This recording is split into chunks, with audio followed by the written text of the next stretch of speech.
The morning sun cast long shadows across Fort Braxton as Sergeant Mike Rodriguez adjusted his uniform and checked his watch. Another day at the main gate, another shift of checking IDs and waving through familiar faces. The base was buzzing with activity as usual, but today felt different. There was an energy in the air, a tension that made the hair on his arms stand up. He had been working security at the gate for 3 years now, and he prided himself on reading people. Soldiers, civilians, contractors. He could spot trouble from a mile away, but nothing had prepared him for what he was about to see. Around mid-morning, as the usual rush of personnel entering the base began to slow down, Rodriguez noticed her. She was walking slowly down the main road that led to the gate, and everything about her screamed homeless. Her clothes were dirty and torn, her hair was matted and unwashed, and she carried a small backpack that looked like it had seen better days 20 years ago. Rodriguez frowned and called over to his partner, Corporal Jenny Walsh. "Hey, Walsh, you see that woman coming our way?" Walsh looked up from her clipboard and squinted down the road. "Yeah, I see her. Probably another one of those people looking for handouts. We get them sometimes. Should we call it in?" "Nah, let's just handle it. Probably just wants directions or something." But as the woman got closer, Rodriguez noticed something odd. Despite her appearance, she walked with purpose. Her stride was measured, confident. Most homeless people who approached the gate were hesitant, nervous about approaching military personnel. This woman walked like she belonged here. When she reached the gate, she stopped directly in front of Rodriguez's booth. Up close, he could see that her clothes weren't just dirty, they were strategically dirty, like someone had deliberately made themselves look homeless. Her face was streaked with grime, but her eyes were sharp, alert, and completely focused. "Good morning," she said, and her voice caught Rodriguez off guard. It was clear, articulate, and carried an authority that didn't match her appearance at all. "Morning, ma'am," Rodriguez replied, trying to keep his voice professional. "Can I help you with something?" "I need to speak with General Harrison immediately." Walsh laughed out loud. "Lady, you can't just walk up to a military base and demand to see a general. That's not how this works." But the woman didn't seem fazed by Walsh's dismissive tone. Instead, she reached into her dirty backpack and pulled out something that made both guards freeze. It was a small, black leather wallet, and when she flipped it open, Rodriguez saw something that made his blood run cold. Inside was a military ID, but not just any ID. The rank insignia showed Colonel's eagles, and the photo, despite the woman's current disheveled appearance, was clearly her. But it wasn't just the rank that shocked him. It was the unit designation, 1st Special Forces Operational Detachment Delta, Delta Force. "Holy shit," Walsh whispered, forgetting all protocol. The woman, Colonel Sarah Chen, according to her ID, looked at both guards with those sharp, intelligent eyes. "Now, as I said, I need to speak with General Harrison immediately. This is a matter of national security." Rodriguez's mind was racing. Delta Force operators were the elite of the elite, the most secretive and highly trained soldiers in the entire military. They operated in the shadows, conducting missions that officially never happened. And here was one of them, standing at his gate, looking like she had been living on the streets for weeks. "Ma'am, I need to verify this," Rodriguez stammered. "Of course you do, Sergeant. Call it in. Tell them Colonel Sarah Chen is here under Operation Nightfall protocols. They'll understand." Rodriguez had never heard of Operation Nightfall, but something in the woman's voice told him this was not a joke. With shaking hands, he picked up his phone and dialed the base command center. "Command, this is Gate 7. I have a situation here. I have someone claiming to be Colonel Sarah Chen from Delta Force requesting immediate access to General Harrison." There was a pause on the other end, then, "Repeat that, Gate 7. Colonel Sarah Chen, Delta Force, requesting immediate access to General Harrison. She mentioned something called Operation Nightfall protocols. Another longer pause. Then the voice on the other end became urgent and sharp. Do not, repeat, do not let that person leave. Hold position. We're sending a full escort immediately. Rodriguez looked at the woman, who was now leaning against the gate post, looking surprisingly calm for someone who had just caused what sounded like a major security alert. Walsh was staring at her like she had seen a ghost. Ma'am, they're sending an escort, Rodriguez said. Good. Thank you, Sergeant. Within 5 minutes, Rodriguez saw something he had never seen before in his 3 years at the gate. A convoy of 3 black SUVs was racing toward them, emergency lights flashing but no sirens. Behind them came 2 military police vehicles, and bringing up the rear was a vehicle Rodriguez recognized as belonging to the base command staff. The convoy screeched to a halt in front of the gate, and doors flew open. Out stepped some of the highest-ranking officers Rodriguez had ever seen in one place. General Harrison himself emerged from the lead vehicle, followed by 2 other generals Rodriguez didn't recognize, a colonel from military intelligence, and what looked like half the base's senior command staff. General Harrison was a tall man in his early 60s, with gray hair and the kind of commanding presence that made junior officers stand a little straighter just by being in the same room.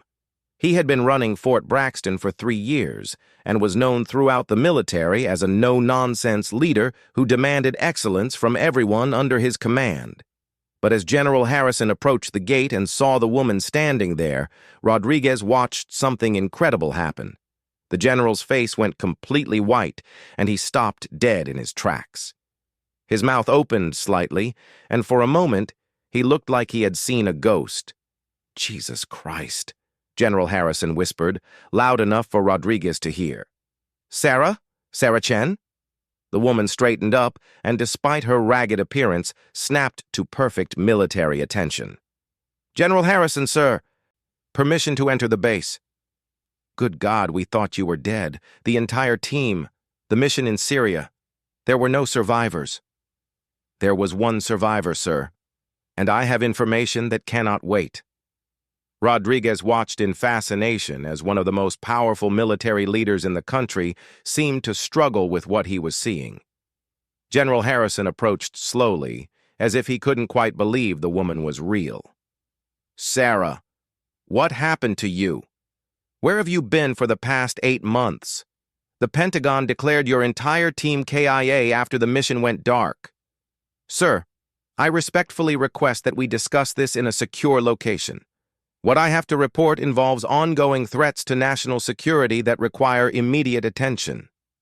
It was then that Rodriguez noticed the other generals. One of them, a woman with short blonde hair and general's stars on her collar, had also gone pale. She stepped forward and said, Sarah Chen, the ghost of Damascus. Rodriguez had never heard that nickname before, but the way everyone reacted to it told him it was significant. Walsh grabbed his arm and whispered, Did she just say Ghost of Damascus? The blonde general continued, We studied your tactics at the War College. The mission in Afghanistan where you took out an entire terrorist cell single-handedly. The extraction in Somalia where you saved 12 hostages against impossible odds. You're a legend. Colonel Chen's expression didn't change, but Rodriguez caught a slight tightening around her eyes. General Morrison, ma'am, I'm honored, but we have more pressing matters to discuss. General Harrison finally seemed to snap out of his shock. He turned to the military police commander. Clear the road. Full security escort to the command center. No one talks about this to anyone. Then he turned to Rodriguez and Walsh. Sergeant Corporal, what happened here today is classified above your clearance level. You will not discuss this with anyone, including your families, your friends, or your fellow soldiers. Is that understood? Yes, sir, both guards responded simultaneously. As the convoy prepared to leave with Colonel Chen, Rodriguez couldn't help but wonder what kind of mission could have left a Delta Force operator looking like a homeless person, and what information she had that was so urgent it required the immediate attention of the base's entire senior command. Colonel Chen walked toward the lead vehicle with General Harrison, and Rodriguez noticed something else that struck him as odd. Despite her appearance, her posture was perfect. Her stride was measured and confident. And when she passed close to him, he caught a glimpse of her hands.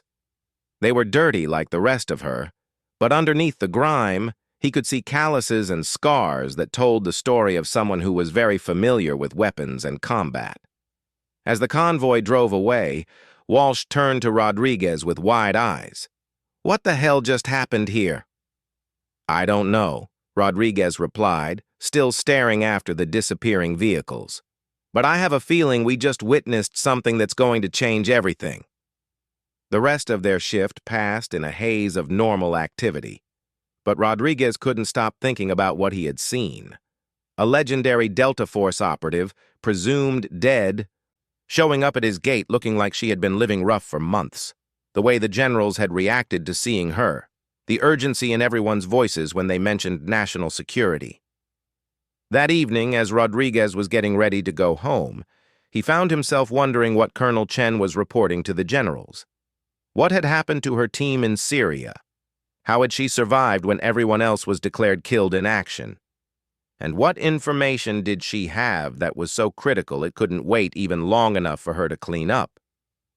As he drove home through the quiet streets outside the base, Rodriguez realized that he had probably just witnessed the beginning of something big, something that would ripple through the military community and possibly far beyond.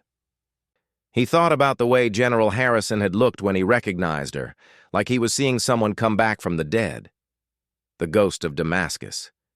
Rodriguez had never heard that nickname before today, but he made a mental note to do some research when he got home. Something told him that Colonel Sarah Chen's story was just beginning, and that whatever had brought her to Fort Braxton looking like a homeless woman was about to change everything for everyone involved. The next morning, Rodriguez arrived at his post to find that the entire security protocol had been upgraded. There were new checkpoints, additional security personnel, and an atmosphere of heightened alert that permeated the entire base. When he asked his supervisor about it, he was told that there had been a change in threat assessment, but no details were provided. But Rodriguez knew better. He knew that whatever Colonel Sarah Chen had told the generals in that secure briefing room had set wheels in motion that would probably be felt far beyond the walls of Fort Braxton. And as he settled in for another day at the gate, he couldn't shake the feeling that he had played a small but important role in something that would be talked about in military circles for years to come. The secure briefing room in the basement of Fort Braxton's command center had seen many classified meetings over the years, but nothing quite like this. General Harrison sat at the head of the long table, flanked by General Morrison and General Patricia Valdez, the base's intelligence chief. Colonel Mike Stevens from the Pentagon had been flown in on emergency orders, and Major Lisa Park from the NSA sat with a laptop and secure communications equipment. Colonel Sarah Chen sat at the opposite end of the table, still in her dirty clothes, but now with a cup of coffee and a clean towel she had used to wipe some of the grime from her face. Even cleaned up slightly, she looked like someone who had been through hell, but her eyes remained sharp and focused. General Harrison cleared his throat. "Sarah, before we begin, I need to know. Your team in Syria, Captain Rodriguez, Sergeant Williams, Specialist Thompson, and Corporal Jackson, are they really—" "They're dead, sir," Colonel Chen replied quietly but firmly. "All of them. I watched each one of them die." The room fell silent for a moment. These were soldiers talking about soldiers. People who understood the weight of those words and the cost of the missions that required such sacrifices. "How did you survive?" General Morrison asked. Colonel Chen took a sip of her coffee and began to speak in a measured, professional tone that contrasted sharply with her appearance. 8 months ago, my team was sent into Syria on a black operation designated Operation Nightfall. Our mission was to infiltrate and gather intelligence on a new terrorist organization that had been acquiring advanced weapons technology. What we found was much worse than anyone had anticipated. She paused, seeming to gather her thoughts. The organization wasn't just acquiring technology, sir. They were developing it, with help. General Valdez leaned forward. Help from whom? Russian military advisors, Chinese weapons engineers, and rogue elements from our own defense contractors. The room erupted in quiet but urgent whispers. Colonel Stevens held up a hand for silence. That's a serious accusation, Colonel. It's not an accusation, sir. It's fact. I spent the last 8 months embedded deep within their organization, gathering proof. Colonel Chen reached into her backpack and pulled out a small, waterproof hard drive. Everything is on here. Names, dates, financial transactions, communication intercepts, and video evidence. General Harrison stared at the drive like it was a live grenade. 8 months? Sarah, how did you maintain cover for 8 months? For the first time since entering the room, Colonel Chen's professional composure cracked slightly. By becoming exactly what you see before you, sir. After my team was killed in the initial infiltration, I had 2 choices: attempt extraction and lose any chance of gathering intelligence on this organization, or disappear completely and find another way in. You chose to go dark without authorization, General Morrison said. Yes, ma'am. I chose to complete the mission. General Valdez was studying Chen carefully. How did you infiltrate a terrorist organization looking like a homeless person?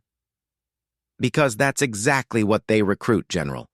Displaced persons, refugees, people that society has forgotten.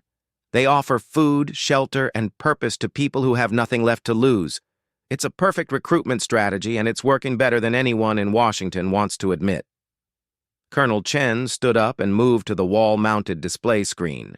Despite her appearance, she moved with the confidence of someone briefing senior officers on critical intelligence. May I, General Harrison? Harrison nodded, and Chen picked up the remote control for the presentation system. What I'm about to show you is classified at the highest levels, but it represents the single greatest threat to national security that we currently face.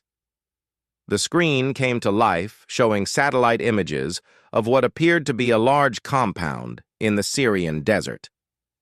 This facility doesn't exist on any official maps. It's not in any intelligence database. But for the past 2 years, it has been the headquarters of an organization calling itself the New Dawn Coalition. General Stevens pulled out a tablet and began taking notes. Never heard of them. That's because they operate completely differently from traditional terrorist organizations. No public attacks, no propaganda videos, no political manifestos. They're building something much more dangerous. Chen clicked to the next slide, which showed detailed technical drawings of what appeared to be advanced weapons systems. They're developing next-generation weapons technology that combines artificial intelligence with autonomous targeting systems, drones that can operate independently for months at a time, selecting and eliminating targets without human oversight. That technology doesn't exist, General Morrison said. It does now. Chen clicked again, and the screen showed video footage that made everyone in the room lean forward. It was clearly taken from inside the facility, showing technicians working on sophisticated equipment while armed guards watched. I took this footage 3 weeks ago. The weapons I'm about to show you are operational and ready for deployment. The next video showed what appeared to be a small, spider-like drone moving through an urban environment. It was almost silent, nearly invisible, and moved with a precision that was clearly not under human control. This autonomous hunter-killer can identify targets based on facial recognition, voice patterns, or even behavioral analysis. It carries enough explosive material to eliminate a single person or small group, and it's completely undetectable by current security systems. Major Park from the NSA spoke up for the first time. Colonel, the technology you're describing is decades ahead of anything we have in development. That's because it's not being developed by any single country, Major. This is a joint effort between rogue elements from multiple nations, all working together to create weapons that can be used for targeted assassinations without leaving any trace back to the perpetrators. Chen clicked to another slide showing financial records and communication intercepts. The New Dawn Coalition has been funded to the tune of over $2 billion over the past 3 years. The money comes from a shell corporation network that traces back to defense contractors in Russia, China, and the United States. General Harrison's face was grim. You're telling us that people from our own defense industry are funding the development of weapons that will be used against us. Not just funding, sir, training, providing technical expertise, sharing classified information about our defense systems and capabilities. The room fell silent as the implications sank in. This wasn't just terrorism. This was treason at the highest levels, involving people with access to the most sensitive military secrets. Colonel Stevens looked up from his tablet. What's their target? Chen's expression grew even more serious. According to intelligence I gathered, they plan to begin operations in 2 weeks. The first phase involves simultaneous assassinations of key military and political leaders in 12 different countries, including the United States. Who are the targets? I don't have a complete list, but I know General Harrison is on it. Every person in the room turned to look at General Harrison, who had gone pale. Me? Why would I be a target? Because you're spearheading the development of our new counterterrorism protocols. Your death would set back our defensive capabilities by at least 2 years, giving them the window they need to fully deploy their technology. General Morrison was studying the financial documents on the screen. These shell companies, I recognize some of these names. These are legitimate defense contractors that hold multi-billion-dollar contracts with the Pentagon. Yes, ma'am. Which means the people involved have access to classified information about our military capabilities, troop deployments, security protocols, and vulnerabilities. Major Park was typing rapidly on her laptop. I'm running these company names through our database now. Colonel, how certain are you about the 2-week timeline? Certain enough that I broke cover and came here instead of continuing to gather intelligence. The risk of waiting was too great. Chen clicked to another slide showing what appeared to be a shipping manifest. 3 days ago, I observed them loading 50 of the autonomous hunter-killer units onto a cargo ship bound for the United States. According to the shipping documents I was able to photograph, that ship arrives in Norfolk, Virginia in 10 days. General Valdez was studying the manifest. If they have 50 of these weapons, they could eliminate 50 targets simultaneously across the country. The psychological impact alone would be devastating. It gets worse, Chen continued. The weapons are designed to operate independently once deployed. They can remain dormant for weeks or months, then activate on a predetermined signal. By the time the first attack happens, hundreds more units could already be in position throughout the country. Colonel Stevens closed his tablet and looked directly at Chen. Colonel, what you're describing constitutes an imminent threat to national security at the highest level. We need to verify this information immediately and begin coordinating a response. Sir, with respect, we don't have time for a lengthy verification process. Every day we delay gives them more time to position their assets and prepare for the operation. General Harrison stood up and began pacing. Sarah, assuming everything you've told us is accurate, what do you recommend as our course of action? We need to intercept that cargo ship before it reaches Norfolk. We need to identify and arrest the American citizens who are collaborating with this organization. And we need to launch an immediate strike on the Syrian facility to destroy their manufacturing capability. That's an act of war against Syria, General Morrison pointed out. No, ma'am. Syria has no idea this facility exists on their territory. It's completely off the books, hidden in a remote area that the Syrian government doesn't control. Major Park looked up from her laptop. Colonel, I'm showing preliminary verification of some of these shell companies.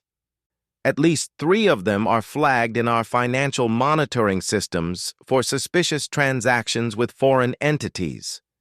Chen reached into her backpack again and pulled out a small device that looked like a modified cell phone. This is a communication intercept device I built while embedded with the organization. It contains recorded conversations between the operational commanders and their American contacts. She handed the device to Major Park. The conversations are encrypted, but your people should be able to break it. You'll hear American voices discussing target selection and operational timing. General Harrison stopped pacing and turned to face the room. People, we're looking at a situation that could fundamentally change the nature of warfare and terrorism.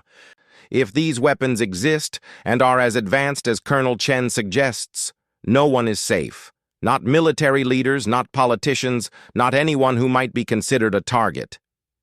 General Valdez was examining the technical specifications on the screen. The implications go beyond just the immediate threat. If this technology becomes widely available, it could be used by any organization or individual with enough money to purchase it. That's exactly their business model, Chen confirmed. Phase 1 is the assassination campaign. Phase 2 is selling the technology to the highest bidders. Within 5 years, every terrorist organization, criminal syndicate, and rogue state in the world could have access to untraceable autonomous assassination weapons. Colonel Stevens was already reaching for his secure phone. I need to brief the Pentagon immediately. This requires a coordinated response at the highest levels of government. Colonel, General Harrison said to Chen, I have one more question. Why didn't you attempt to contact us sooner? Why wait until now to break cover?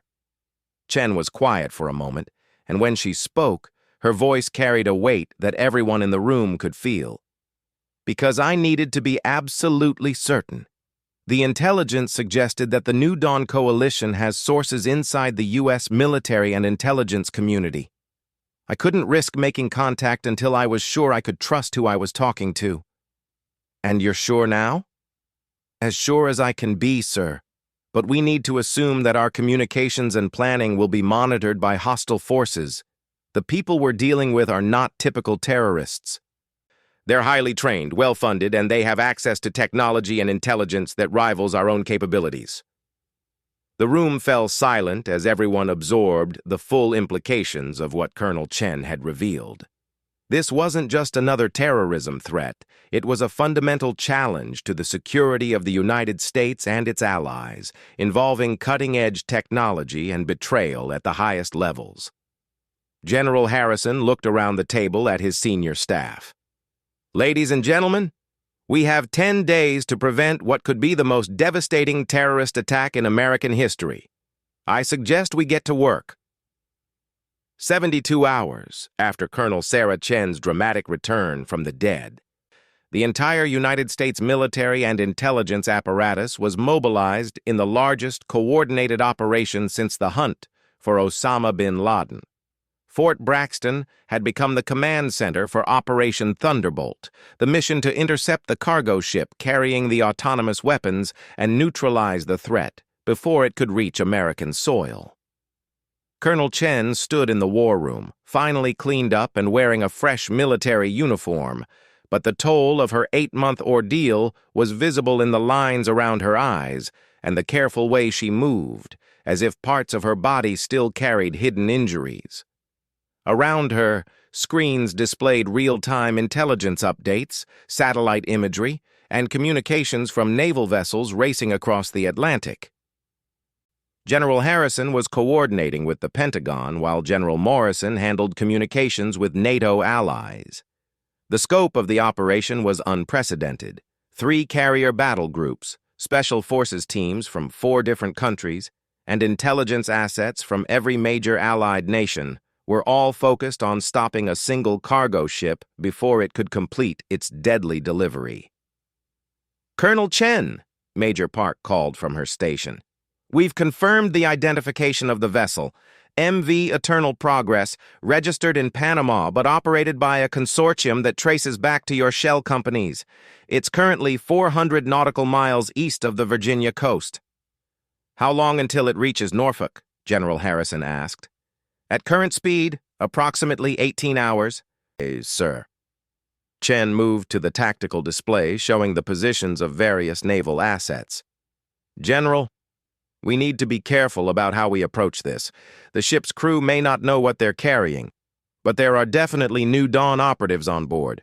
If they realize they're being intercepted, they could activate the weapons remotely. Activate them to do what? Colonel Stevens asked. He had remained at Fort Braxton to coordinate the Pentagon's response.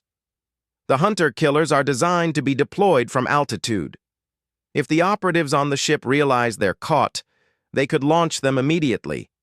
The weapons have enough range to reach targets along the entire East Coast. General Valdez was studying intelligence reports that had been pouring in since Chen's briefing. Colonel, we've confirmed the identity of 3 American defense contractors who were making payments to your shell companies. All 3 have been arrested and their facilities are being searched. What about the communications intercepts? NSA has been working around the clock to decrypt them. We've identified at least 12 American voices discussing operational details. Some of them are people with very high security clearances. Chen nodded grimly.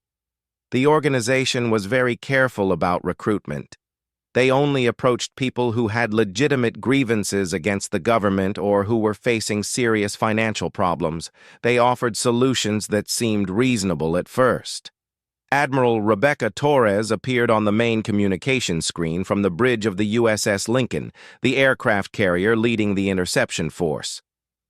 Fort Braxton, this is Admiral Torres. We have visual contact with the target vessel, requesting permission to proceed with boarding operation. General Harrison looked at Chen. Colonel, what's your assessment? Admiral Torres, Chen said, stepping toward the screen. This is Colonel Chen. I'm the intelligence source for this operation. How many personnel do you see on deck? Colonel, we're showing minimal deck activity. Appears to be a normal cargo vessel with standard crew complement.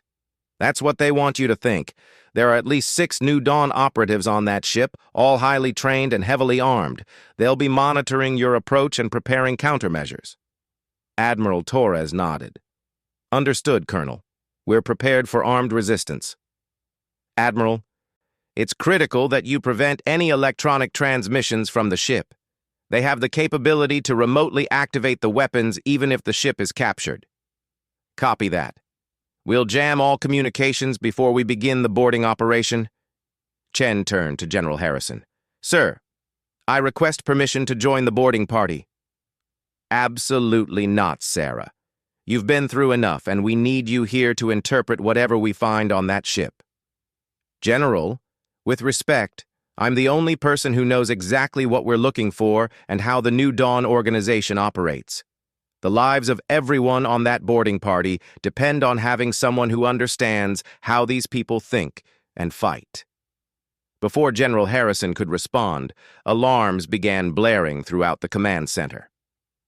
Major Park was frantically typing at her workstation. Sir, we're detecting multiple electronic transmissions from the target vessel. They're attempting to establish communication with unknown recipients. Admiral Torres, can you hear this? General Harrison called to the screen. Affirmative, Fort Braxton. We're moving to jam all transmissions immediately. But it was too late.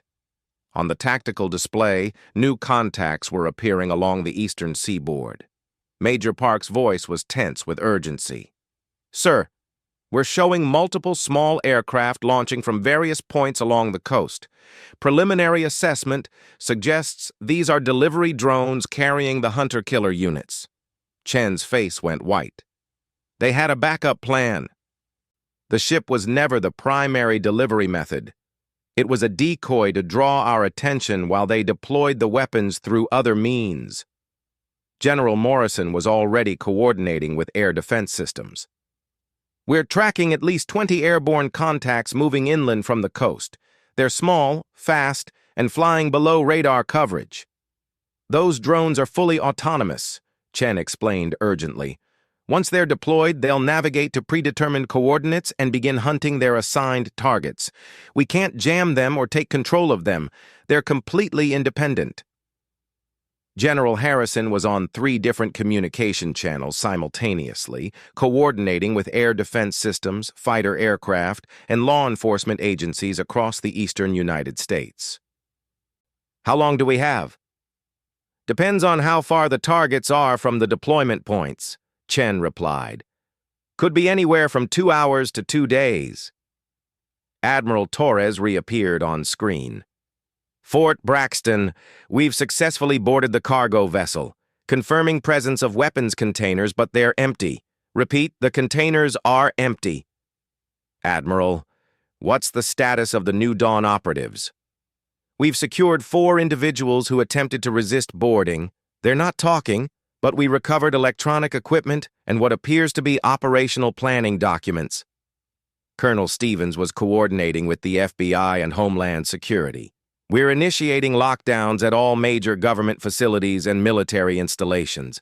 But Colonel Chen, you said these weapons can remain dormant for extended periods. How do we know when or where they'll strike?" Chen moved to a workstation and began pulling up the technical specifications she had gathered. "The hunter-killers are programmed with specific target profiles. They'll conduct surveillance until they achieve positive identification, then wait for an optimal opportunity to strike." "Meaning?" "Meaning they could wait weeks for the perfect moment when the target is isolated and vulnerable. A general leaving his house for a morning jog, a senator walking to his car after a late-night session, a judge leaving court after hearing a sensitive case." The implications were staggering. 20 autonomous assassination weapons were now loose in the United States, programmed to kill high-value targets, and there was no way to recall them or predict when they would strike. General Valdez was studying the intelligence reports from the boarding operation. "Colonel, the documents recovered from the ship include partial target lists. General Harrison, you're confirmed as Target Alpha." Everyone in the room turned to look at General Harrison, who maintained his composure despite the fact that he had just learned he was being hunted by an autonomous killing machine. "What are my security protocols?" "Full protective details, sir. No public appearances, no predictable routines. Essentially, you'll need to remain on base under maximum security until we can neutralize this threat." Chen was studying the technical readouts of the hunter-killer systems. "There might be a way to stop them, but it would require getting close enough to one of the units to access its programming." "How close?" General Morrison asked. "Close enough to physically interface with the unit's control system, which means close enough to be killed if the attempt fails." The room fell silent. What Chen was suggesting was essentially a suicide mission, deliberately attracting the attention of one of the assassination weapons in order to capture it. "There has to be another way," General Harrison said. "Sir, these weapons are designed to be undetectable and unstoppable. The only weakness in their programming is that they need to conduct close-range surveillance before attacking. That surveillance phase is the only opportunity we'll have to interfere with their operation." Major Park looked up from her workstation. "Colonel, we're receiving reports of possible drone sightings near the Pentagon, the White House, and several military installations. If your assessment is correct, they're already beginning their surveillance operations." Chen turned to General Harrison with a look of grim determination. "Sir, I volunteer to serve as bait.